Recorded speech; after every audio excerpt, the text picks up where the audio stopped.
Bonjour et bienvenue sur la chaîne Armel High Tech. Aujourd'hui une toute nouvelle vidéo. Je teste avec vous la toute nouvelle Volkswagen ID7 Tourer. ID7 Tourer, générique.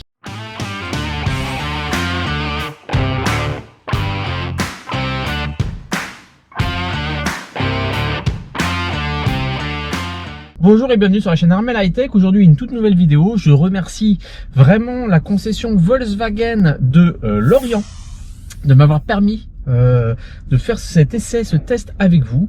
Ils m'ont mis à disposition pendant presque 4 jours cette Volkswagen ID7 Tourer pour près de 800 km d'essai. Tout type de route, autoroute, essai grande distance, recharge, supercharge, etc. Pour moi, c'est une vidéo qui est assez intéressante parce que Volkswagen n'a pas vraiment communiqué officiellement là-dessus, mais aujourd'hui, pour toute commande, une Volkswagen ID7 Tourer sur du stock, Volkswagen sur la version Pro, celle que j'essaye, c'est-à-dire 77 kWh de batterie utile, en technologie NMC, propose des remises permettant de rendre éligible ce véhicule à la prime écologique. C'est-à-dire que ce véhicule dans lequel je roule aujourd'hui vaut un peu moins de 61 000 € prix catalogue. Il est aujourd'hui proposé remisé à 46 990 €, c'est-à-dire éligible à la prime écologique, donc 4 000 € au moment où je filme cette vidéo, ce qui fait que ce véhicule que j'essaye en ce moment vaut 42 990 €. Exactement le même prix que le Tesla Model Y grande autonomie propulsion. Ce véhicule propose une autonomie WLTP de 600 km, à des dimensions de 4,96 m de long, 1,86 m de large, un coffre de 600 litres. Face à lui, le Tesla Model Y grande autonomie propulsion, 614 km d'autonomie WLTP annoncée. Les deux véhicules sont sur des technologies NMC. Le modèle Y est sur une batterie de 75 kWh utile, ici 77 kWh. On est sur deux propositions d'un point de vue technologique équivalentes. Et on est face à une confrontation d'un break berline de long rayon d'action face à, on va dire, un SUV pour le modèle Y. Et là, clairement, pour moi, le but du jeu est de me dire, est-ce qu'à tarif équivalent, ce véhicule est la Tesla Y killeuse? Voilà pour l'introduction de cette vidéo. J'ai déjà essayé plusieurs fois des Volkswagen. J'ai eu par le passé une Volkswagen ID3. J'ai testé la ID4, la ID5, la ID Buzz. Me voici donc à bord de l'ID7 Tourer.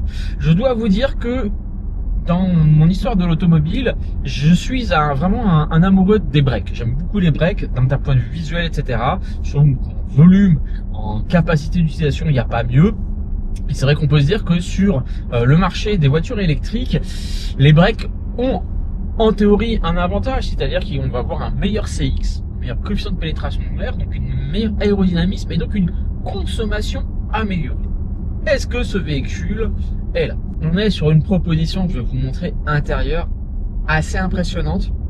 On a un volume intérieur qui est vraiment gigantesque, hein, pour les 5 passagers, on va dire 4 plus 1. Même si la 5e place est largement utilisable, mais la 6 est un petit peu plus dure.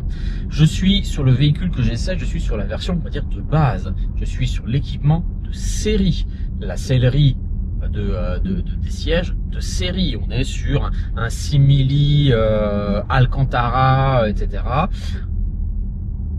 Les sièges sont très confortables, très enveloppants. J'ai des sièges électriques sur les 2 sièges avant, chauffés et ventilés.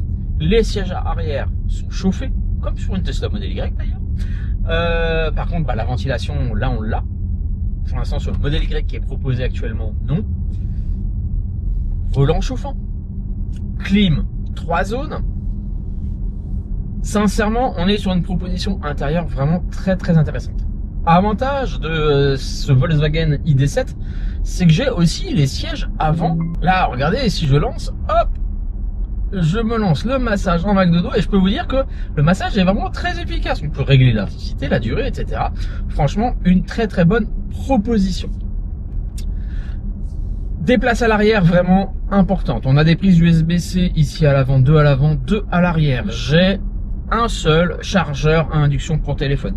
J'ai vraiment une console centrale avec un volume, je vous montre des images, etc. assez important. J'ai même ici un espace sous la console de bord. Je sais pas trop si je l'utiliserai au quotidien, mais vraiment impressionnant. Le look, alors je sais pas pour vous, mais clairement, si j'enlevais cette petit écran que j'ai devant moi, on se retrouve un peu dans un esprit très épuré, assez proche d'une Tesla, hein, si on regarde la nouvelle Model 3. Ah bah tiens, voilà, je sais pas si vous l'avez entendu, cette petite alerte sonore. Ah oui, les voitures modernes. Donc ici, j'ai la possibilité de couper cet avertisseur sonore lié à une survitesse. Une présentation vraiment assez épurée. J'ai un petit écran devant qui va reprendre des informations essentielles, vitesse, température, etc., qui nous permet de nous focaliser. Surtout, ce véhicule a une vision tête haute sur le pare-brise, vraiment très efficace. Je vous montrerai même des images que j'ai filmées de nuit parce que on le voit encore plus facilement. Avec les informations de vitesse, d'alignement, on a sur ce véhicule une conduite semi-autonome de niveau 2, c'est-à-dire un maintien actif dans la voie couplé à un régulateur de vitesse adaptatif. Mais surtout, ce véhicule nous permet aussi sur autoroute d'avoir un changement automatique de la voie, c'est-à-dire que si on est ralenti, le véhicule vous le signale, on met le clignotant, le véhicule va doubler tout seul. Si on a fini de doubler, on remet le clignotant, le véhicule va se rabattre tout seul. Donc ça, c'est valable sur autoroute. Sur route nationale, si on met le clignotant, ça va arrêter le maintien actif dans la voie. Dès que vous avez fait votre changement, il redétecte automatiquement les lignes et va réactiver automatiquement tout seul le régulateur adaptatif. Chose qu'on n'a pas sur une Tesla, sauf accessoire ou alors en payant l'option EAP. Et ce fonctionnement de Drive Assist Pro est de série sur ce véhicule. Élément aussi assez important et une vraie nouveauté sur ce véhicule, c'est le multimédia avec le logiciel interne Volkswagen de 4e génération. Vraiment nettement mieux que ce que j'ai pu connaître sur la Volkswagen ID.3. Il est très réactif. Si on regarde sur le GPS, vraiment on a une réactivité de l'écran qui est vraiment bien. On a un planificateur d'itinéraire sur ce véhicule. Donc si je programme, vous voyez ici je programme, je veux aller à Marseille. Voilà, Marseille, Provence, démarrage. Il va me calculer mon itinéraire. Vous avez vu, c'est vraiment hyper réactif. Et il me propose ici des arrêts recharge chez Unity, etc. Il m'indique mon niveau de charge à destination, la durée de ma charge. Ici, j'arrive à 8%. Je recharge 30 minutes pour monter à 31%. C'est vraiment très efficace. Veuillez prendre la 4e sortie. Je vais arrêter, parce que sinon il va pas arrêter de me parler. Je vais arrêter le guidage. Alors je vais pas vous faire un descriptif complet de ce multimédia. Je vous mettrai en lien une vidéo de Mac Forever qui a fait vraiment une vidéo très complète sur l'ensemble du multimédia. Mais globalement, on a eu des grosses améliorations. Ici en bas, on a une commande générale de la partie climatisation avec ici les sièges chauffants, la climatisation, etc. Et si on vient sur ce menu là, on va arriver à un menu qui ressemble fortement à ce que peut nous proposer Tesla. Je peux régler mes flux d'air directement ici, je peux paramétrer pas mal de choses, je peux aussi gérer l'arrière de la clim. Donc vraiment on est sur un menu qui me rappelle beaucoup ce que l'on a sur Tesla. Donc ici on a ce menu là, on a ensuite un menu paramétrable, on peut rajouter des raccourcis, éclairage d'ambiance, la destination vers la maison, les stations de recharge, demander si on veut un affichage clair ou sombre. Moi j'aime bien le clair en journée. Et puis ici on a des paramètres aussi à l'accès à l'ensemble des applications du véhicule. Et puis ensuite on peut accéder encore là à des raccourcis que l'on peut paramétrer. Enfin, vraiment on a beaucoup de choses paramétrables. On a ici des raccourcis directs aussi vers quelques applications que l'on peut aussi paramétrer, et notamment la gestion de la recharge. Ici donc j'ai mis la gestion de l'Apple CarPlay. Donc vraiment on on a eu une évolution assez impressionnante de ce multimédia. Il y a encore quelques menus un peu redondants, tout n'est pas forcément, parfois il faut chercher quelques petits trucs, etc. Mais là, très rapidement, on peut paramétrer facilement tous ces écrans-là, en rajouter autant qu'on veut, mettre les applications, les widgets un peu où on veut. Ici j'ai mis la radio, ici j'ai mis le téléphone, ici j'ai mis mes données de consommation. Je vous montrerai après toute la consommation que j'ai fait depuis que j'ai le véhicule. Et puis j'irai sur la partie GPS aussi. Ce qui est très très intéressant, c'est que sur les recharges, par exemple ici je vais cliquer, il va mettre toutes les recharges. Et sur les recharges, j'ai la puissance, j'ai le nombre de bornes disponibles, le temps pour y aller, etc. Et on a le préconditionnement de la batterie. On a un préconditionnement qui est automatique. Je vous mets là des images. Quand on va sur ce menu recharge et optimisation, on va voir apparaître ici l'information qu'on a un préconditionnement automatique si on l'a mis dans l'itinéraire. Mais on a la possibilité aussi, alors là il me le propose pas, mais parce que je suis en batterie, mais on a la possibilité aussi de pouvoir activer ici sur un petit bouton le préconditionnement manuel. Donc c'est vraiment quelque chose de très très intéressant. Donc sincèrement, un multimédia de grande facture, une qualité intérieure vraiment de grande facture. On a des plastiques, alors il y a les théoriciens du plastique moussé pas moussé. Ici on est vraiment sur des finitions par rapport à ce que j'ai pu connaître sur la Volkswagen ID3. On revient sur un niveau quasi premium que l'on connaît chez Volkswagen. Ici un simili-cuir, la plus belle facture avec des surcoutures, etc. Le volant vraiment très très bien. Ce que moi j'ai peut-être regretté là-dessus, c'est qu'on a encore un peu de piano black et je suis pas fan du piano black. Ça prend facilement la poussière, les traces de doigts. On en a un petit peu sur le volant, sur les portières. Les boutons haptiques, Volkswagen a l'air de vouloir revenir un petit peu en arrière, mais là on est encore sur un fonctionnement de bouton haptique. On s'y habitue, moi je suis pas super fan. Et je dirais par rapport à ce que j'ai connu la Volkswagen ID3, on a aujourd'hui maintenant cette barre qui nous permet de gérer ici la ventilation passager, etc. Le son du système audio. Et l'avantage par rapport à la Volkswagen ID3, c'est que cette barre n'était pas rétroéclairée. Maintenant elle est rétroéclairée, donc c'est quand même plus. Voilà. Sur mes rétroviseurs, j'ai l'alerte d'angle mort, j'ai le rappel de clignotant.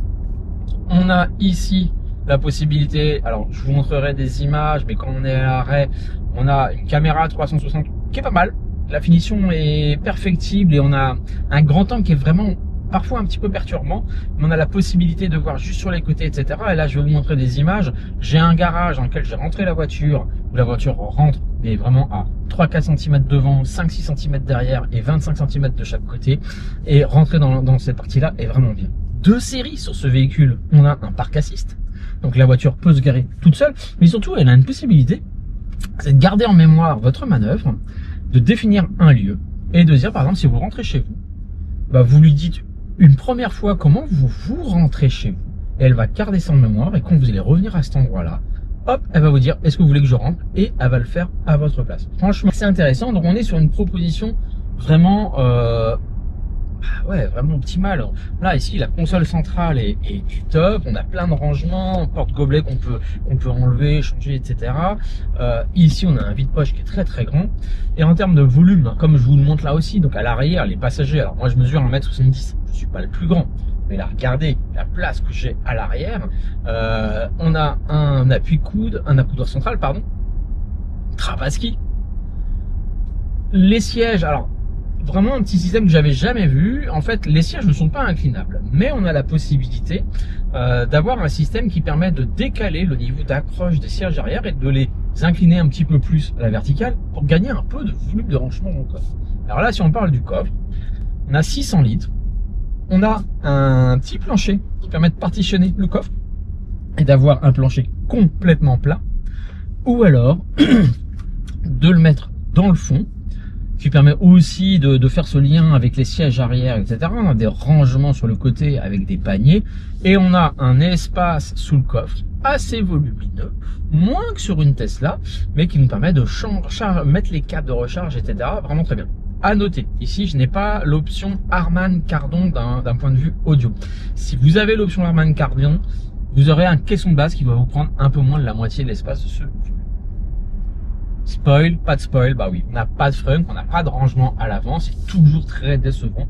Mais c'est vrai que j'ai découvert un petit peu pourquoi sur les Volkswagen, on n'a pas de frunk.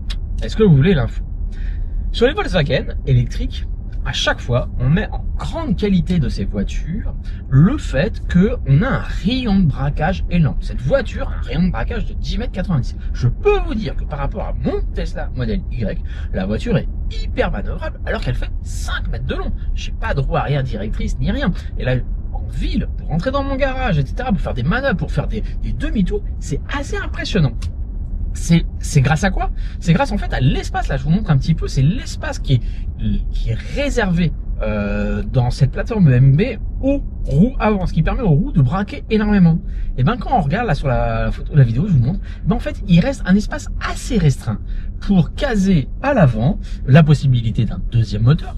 Moi, c'est une version propulsion que j'ai, mais on peut avoir une version, on va dire 4 roues motrices, donc avec un moteur supplémentaire à l'avant, mais aussi toute la partie BMS, électronique, climatisation, etc. Et ce qui fait que l'espace devient assez restreint. C'est pour ça qu'in fine, on n'a pas beaucoup de place pour un frunk, contrairement à une Tesla Model Y où en fait, on a un rayon de braquage qui est très mauvais sur la Tesla, mais on a un espace qui est gigantesque. Ils ont donc réussi à tout mettre dans le fond et à nous mettre un frunk. Voilà, deux philosophies différentes, mais là je peux vous dire que avoir une voiture aussi manœuvrante, pour moi qui ai l'habitude de rouler en Tesla, j'ai une Model 3 et j'ai actuellement une Model Y, là clairement c'est une voiture, pour une voiture de 4,96 m de long, c'est assez impressionnant. Donc grand coffre, très bien pensé, siège rabattable de tiers, un tiers, on a une trappe de ski, etc. Donc on peut monter je crois à 1700, un peu plus de 1700 litres en volume de chargeant. Les sièges arrière sont rabattus. Je retrouve les caractéristiques d'un break un peu déménageur, hyper confort, avec véhicule très silencieux. Là on va en revenir, c'est le plaisir de conduite. Alors contrairement à une Tesla, pour avoir une insonorisation correcte, Tesla a mis du double vitrage sur les vitres conducteur passager, mais les vitres arrière aussi. Ici on est en simple vitrage et on a une insonorisation qui est vraiment bien meilleure que sur ma Tesla. Très peu de bruit de roulement. On a un confort sonore qui est assez impressionnant, et ce qui fait qu'on a une philosophie de voiture. Si on veut comparer une Tesla Model 3 grande autonomie, par exemple, on a une philosophie qui est très différente. Une Tesla reste dans sa philosophie voiture plutôt sportive, donc un petit peu brutale, enfin pas brutale mais vive, les suspensions sont un petit peu plus fermes, la direction est plus ferme, les aides à la conduite sont beaucoup plus fermes. Là sur la Volkswagen, on est dans un plaisir de conduite, je dirais de rouleur, de routier, très calme, très posé, très souple. On a des suspensions assez souples. Ici je n'ai pas l'option de suspension active qu'on peut avoir, enfin un réglage actif. Donc on est plutôt sur des suspensions assez onctueuses. Même si on reste sur une voiture qui est hyper dynamique, hein, on a quand même 286 chevaux, un couple de 550 Nm. Donc clairement si j'appuie sur l'accélérateur ça va partir, hein. On fait le 0 à 100 en 5 secondes 9, c'est pas nul. Mais voilà, on est plutôt sur une voiture typée confort de route, souplesse, et ça se ressent dans ces aides à la conduite. C'est que ici sur la Volkswagen, donc j'ai mon sélecteur de vitesse qui est ici j'ai les commodos pour les clignotants, les phares, la pluie, ici j'ai les commodos pour les phares anti-brouillard, etc. Et sur mon sélecteur de vitesse j'ai deux positions. J'ai la position dite drive, là je viens de me mettre en drive. J'ai souvent été contre ce système là, parce que je suis très habitué à la philosophie Tesla, c'est-à-dire un frein régénératif qui nous permet, en utilisant ce frein régénératif, de freiner et d'arrêter la voiture. Pas sur une Volkswagen. Donc là, je suis sur un mode drive qui va se rapprocher un petit peu d'une boîte automatique en thermique. C'est-à-dire que si je lève l'accélérateur, la voiture va glisser. Mais là, on va arriver près d'un rond-point. Et en fait, donc je vais accélérer un petit peu, on va arriver près du rond-point, je lève le pied. Et ben là, la voiture sait que j'arrive près d'un rond-point et freine, ralentit, toute seule. Elle me gère elle-même le rond-point. Ou alors, je peux la mettre en version B, en version break, et là, vous l'avez vu tout de suite. Hein. Donc là, je lève le pied, hop, la voiture freine. Donc là, on va se retrouver très proche d'un comportement qu'on peut avoir sur des voitures de type Tesla, c'est-à-dire que on va utiliser, on va avoir une conduite vraiment quasiment one pédale. C'est-à-dire qu'on va utiliser, j'accélère, j'arrête d'accélérer, j'accélère, je freine la voiture. En milieu urbain, c'est très intéressant, c'est très efficace.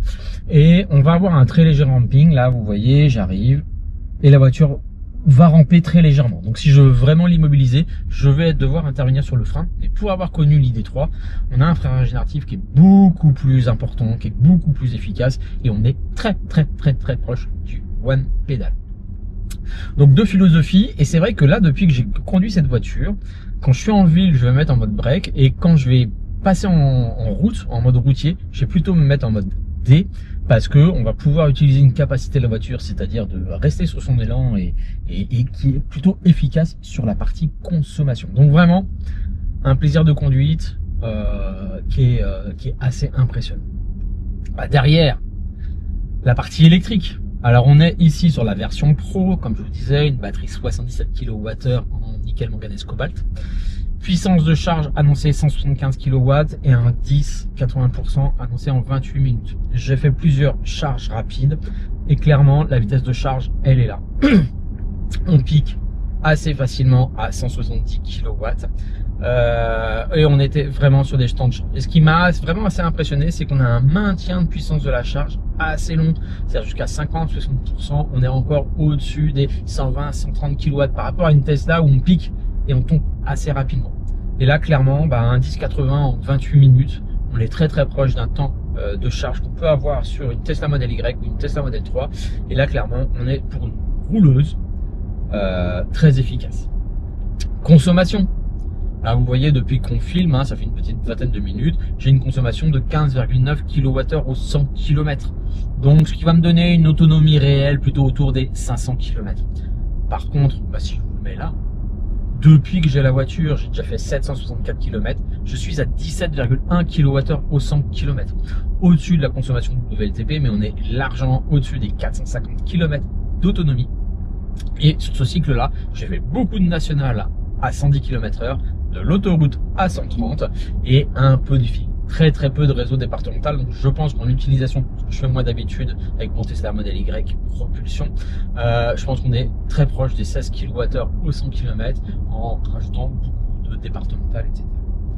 Consommation. Là vous voyez c'est ma consommation générale. Je vous mets là les consommations que j'ai fait sur autoroute. J'ai fait un trajet autoroutier Rennes, Fougères, Rennes, un peu plus de 23 kWh à l'aller, 20 et quelques kilowattheures au retour, on a une déclivité qui est différente. Donc s'il nous fait une consommation moyenne au moment où je l'ai fait à 10 degrés extérieur, peu de vent, d'un peu plus, je crois 21,4, 21,5, je vais vous mettre là en description. Donc on est sur une consommation sur autoroute qui est vraiment mesurée. Je vous remettrai aussi les consommations que j'avais pu avoir sur ce trajet là avec la BMW i5. On était sur des consommations gargantuesques en comparaison.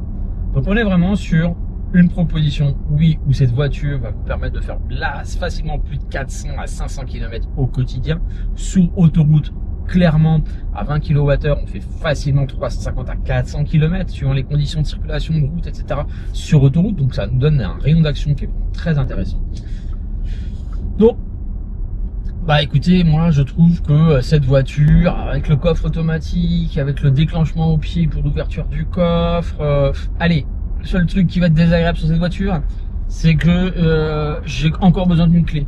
Mon téléphone ne peut pas être une clé. L'application Volkswagen n'est pas encore au niveau des applications qu'on peut avoir sur d'autres propositions, notamment Tesla, Kia ou autres. Je pense que Volkswagen peut encore faire un progrès. J'ai pas pu le tester, mais en théorie, on a l'accès à une boutique qui nous permettrait de rajouter des applications. Il semble que, j'ai pas pu le vérifier, que Spotify par exemple, on peut l'avoir en natif dedans, si vous voulez avoir. Sinon, vous avez votre Apple CarPlay natif, voilà. La seule chose qui me manque par rapport à ma Tesla, c'est la gestion des messages, des SMS. J'avoue que moi, d'un point de vue professionnel, je reçois très facilement dans ma journée des SMS avec mes clients, mes collègues, etc. Et moi, j'avoue que je suis pas un grand fan d'Apple CarPlay. Waze, ok, pour la position des radars, ça peut aider. Mais je suis pas fan du système et je préfère avoir comme mon Tesla un système natif qui me permet de lire, de répondre mes SMS, etc. en dictée vocale. Je trouve que ce sera bien mieux.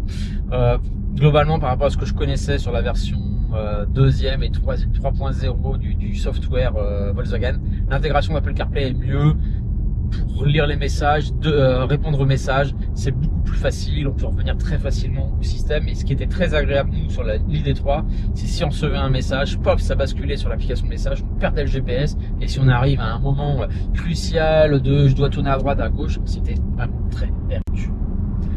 Donc au global, Armel, qu'est-ce que t'en penses? Voiture hyper confortable, consommation vraiment mesurée et digne d'une bonne voiture électrique. Surtout, il faut se dire que cette voiture-là, elle pèse 2 tonnes 2. Ouais, elle me sort des consommations identiques que mon Tesla Model Y qui fait 300 kg de moins. Les aides à la conduite, un gros point en plus par rapport à ce qu'on peut avoir sur Tesla. Ici, on est sur un volant capacitif, c'est-à-dire qu'il suffit juste que je fasse une pression sur le volant pour que la voiture me détecte.